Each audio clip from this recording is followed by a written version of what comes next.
Xarxa AccessCat, xarxa d'innovació en accessibilitat de Catalunya, mitjans, educació i cultura. Generalitat de Catalunya, Departament de Recerca i Universitats. 6x15, el juny de l'accessibilitat. Com fer servir l'accessibilitat per a l'aprenentatge de llengües. Florian Bardini, Grup de Recerca Tracta, Universitat de Vic, Universitat Central de Catalunya. Bon dia a tothom. Com us ha dit la Carme, parlarem avui de la possibilitat d'aplicar l'accessibilitat audiovisual a l'aula de llengües. L'ensenyament i l'aprenentatge de llengües poden ser tant de les llengües pròpies, les llengües maternes, com de les llengües estrangeres. Podem aplicar les activitats a diferents nivells i amb diferents tipus de relació a la llengua. Comencem. Doncs l'accessibilitat audiovisual, faig un petit recordatori, tot i que en la precedent sessió de càpsules d'accessibilitat ja vam comentar la llengua de signes, la subtitulació per persones sordes i l'audiodescripció són modalitats que permeten a persones amb discapacitat sensorial, com les persones sordes o cegues, d'accedir a continguts audiovisuals. Per l'ensenyament de llengües utilitzem sobretot la subtitulació per a persones sordes i l'audiodescripció. Què treballem quan fem accessibilitat a l'aula? És a dir, quan encarreguem als nostres alumnes o estudiants fer accessible un producte audiovisual, treballant o amb la modalitat de subtitulació o amb la modalitat d'audiodescripció. Fem un treball amb la llengua. Hi ha un treball per redactar el guió d'audiodescripció o per crear els subtítols. Hi ha un treball també oral, perquè en el cas de la subtitulació hem d'escoltar i transcriure els diàlegs de la pel·lícula per poder crear els nostres subtítols, i en el cas de l'audiodescripció tindrem un treball de locució, un cop haurem escrit el nostre guió, de gravar-lo per poder-lo incloure en la pel·lícula. Treballem amb continguts audiovisuals, que són uns continguts que normalment agraden als alumnes i estudiants, i els fem productors dels seus propis continguts, no només consumidors, sinó que hauran de portar un valor afegit a aquests continguts, i amb l'avantatge que podem treballar el vídeo que vulguem segons el que ens vagi bé en el moment de l'aprenentatge que sigui pel nivell lingüístic o pels continguts que vulguem realment treballar a l'aula. I hi ha un altre aspecte important amb l'accessibilitat a l'aula, és la sensibilització a la diversitat funcional. És una cosa que és molt important d'aquestes modalitats, perquè molt sovint els alumnes, en tot cas, no saben de l'existència d'aquestes modalitats. Llavors, parlant d'això i del públic per qui serveix, se sensibilitza a la diversitat en la societat i s'empatitza amb les necessitats de les persones sordes i cegues, cosa que és interessant per créixer com a membres de la societat. En cada modalitat treballem de forma diferent. Aquí tinc un esquema amb el centre a la pel·lícula, que és amb so i imatge, però les persones cegues només reben el so. Llavors, amb l'audiodescripció hem de transmetre tota la informació de la imatge a través del so. És a dir, si hi ha textos en pantalla, i sobretot els personatges, com són, quina cara fan, els ambients, els llocs, etc. Tot això deriva a través d'un text escrit i locutat que hi càpiga en els espais disponibles, és a dir, entre diàlegs i efectes sonors importants. En canvi, pel públic amb discapacitat auditiva, arriba només la informació visual. Llavors, arriba tota la informació visual, però no arriba cap informació sonora. És a dir, que haurem de crear subtítols pels diàlegs, però també haurem de poder informar dels efectes sonors, com un timbre que sona si no és evident en la imatge que s'està tocant el timbre, com les entonacions. A vegades, si si l'expressió facial del personatge no deixa clar quina emoció està sentint en la manera que parla, s'ha d'indicar, etc. Doncs hi ha un treball que va més enllà de simplement escriure el subtítol i s'ha de treballar sobretot el contingut auditiu per transmetre'l per escrit. Comencem, doncs, com treballem la subtitulació per a persones sordes a l'aula de llengües. Com deia, treballem sobre els diàlegs, la música i els efectes sonors i els elements paralingüístics, que són l'entonació, les emocions, etc. Hi ha un treball textual important perquè hi ha una necessitat de condensar els diàlegs. Primer podem fer una transcripció, però després hem de condensar per complir amb les normes de subtitulació, que deuen tenir una determinada llargada, un determinat temps d'exposició.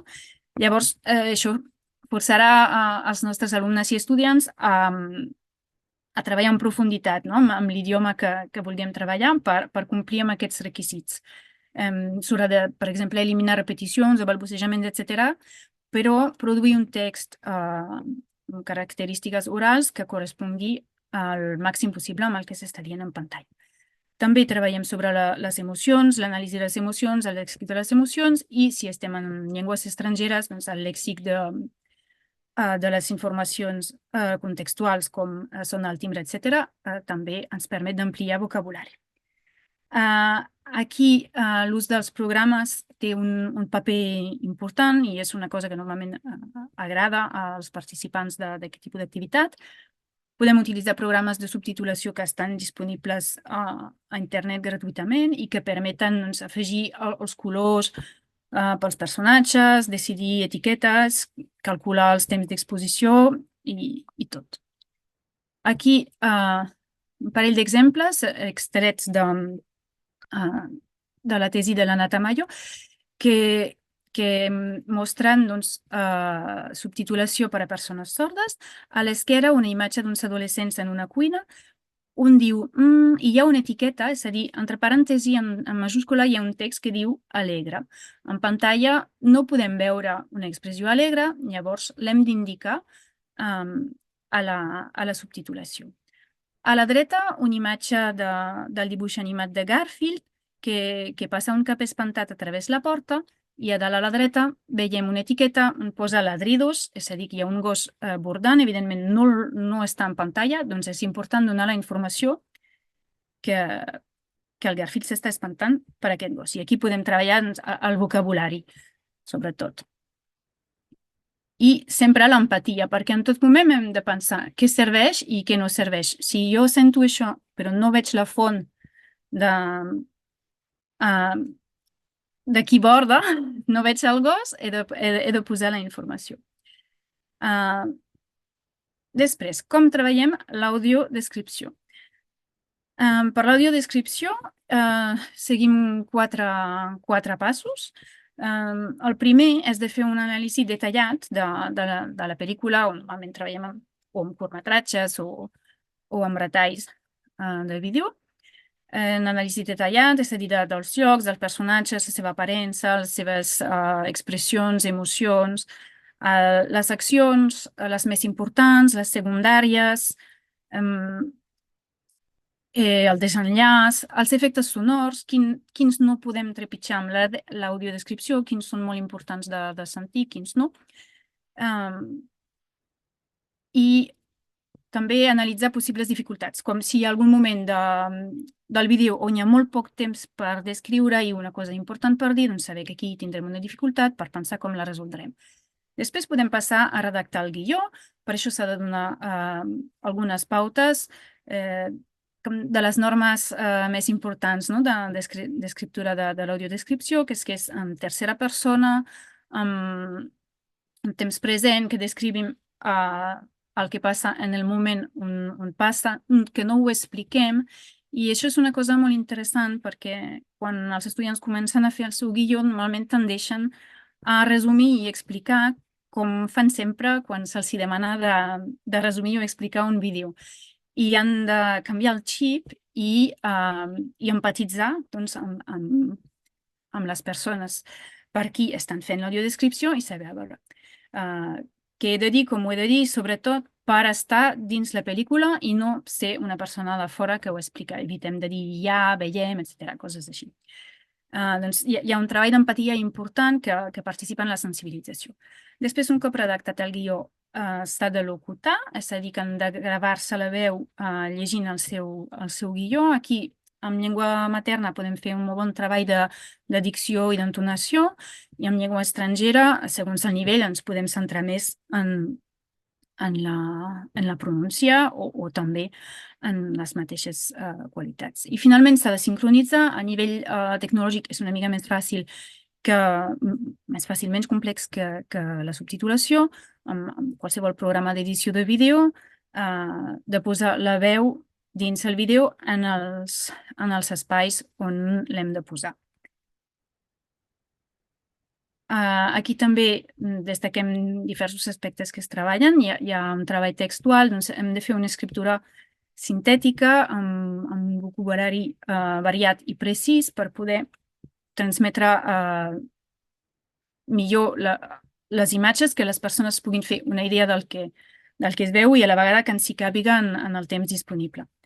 Hem de fer un treball sobre la interpretació de les emocions per descriure les expressions facials, és important, i sobre la subjectivitat en general. Quan estic explicant massa, quan estic donant la meva versió, quan estic donant les claus del que està passant perquè la persona cega es faci la seva pròpia versió. Doncs això és un treball interessant també, i finalment una mica d'utilització de la tecnologia i les qualitats oral. Aquí tinc un exemple molt ràpid, són uns segons, per veure algunes de les dificultats que ens trobem.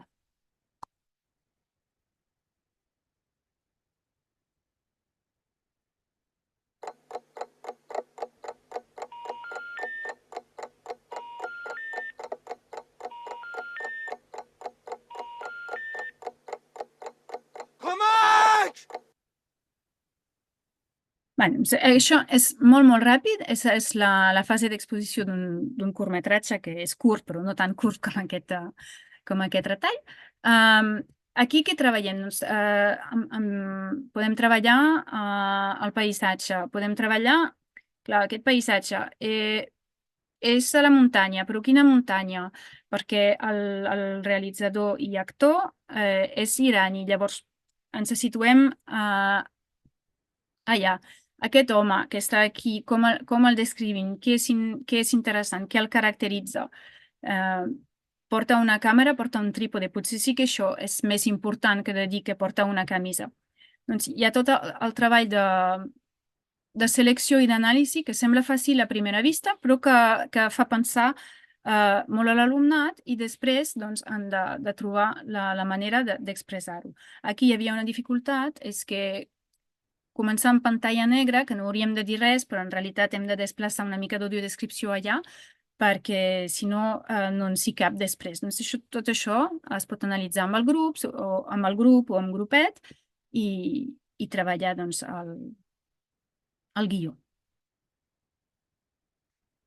Finalment, per sintetitzar una mica les aplicacions en ensenyament de llengües de l'audiodescripció i de subtitulació per persones sordes, si ens situem en llengua 1, que seria la llengua materna o si més no, la llengua d'impartició de les classes en la regió on estem, doncs hi ha un treball d'anàlisi fílmic, narratiu, cinematogràfic. Hi ha un treball lingüístic especialment avançat amb l'audiodescripció, tant escrit com oral.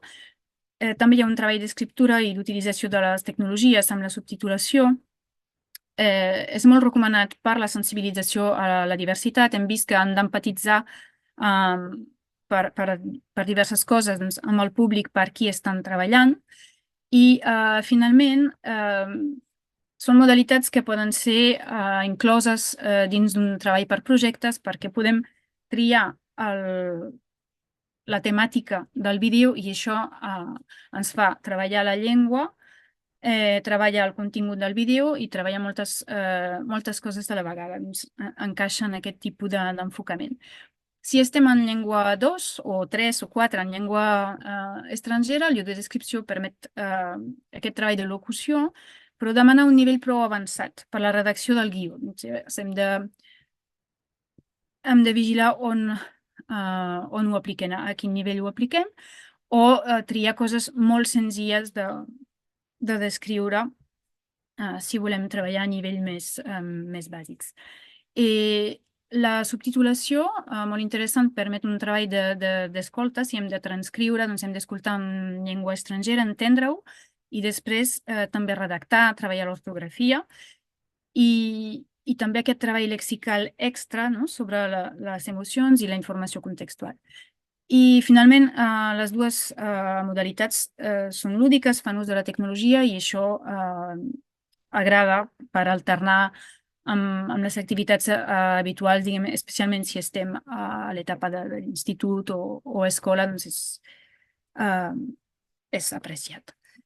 I ja està, seria fins aquí la meva presentació sobre l'aplicació de l'accessibilitat audiovisual a l'ensenyament de les llengües. Finançament, xarxa AccessCat. Les càpsules formatives 6x15 al juny de l'accessibilitat formen part de les activitats de la xarxa AccessCat i tenen el suport del Departament de Recerca i Universitats de la Generalitat de Catalunya. 2021 XARDI 00007. Aquest vídeo reflecteix exclusivament els punts de vista dels autors. AccessCat i els organismes finançadors esmentats no es fan responsables de la informació que conté ni de l'ús que se'n pugui fer. Generalitat de Catalunya, Departament de Recerca i Universitats. Xarxa AccessCat. Xarxa d'innovació en accessibilitat de Catalunya, mitjans, educació i cultura. Contacte.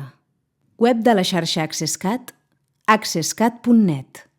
Correu electrònic, xarxa.accesscat@uab.cat. Twitter, @xarxaaccesscat. LinkedIn, xarxa AccessCat.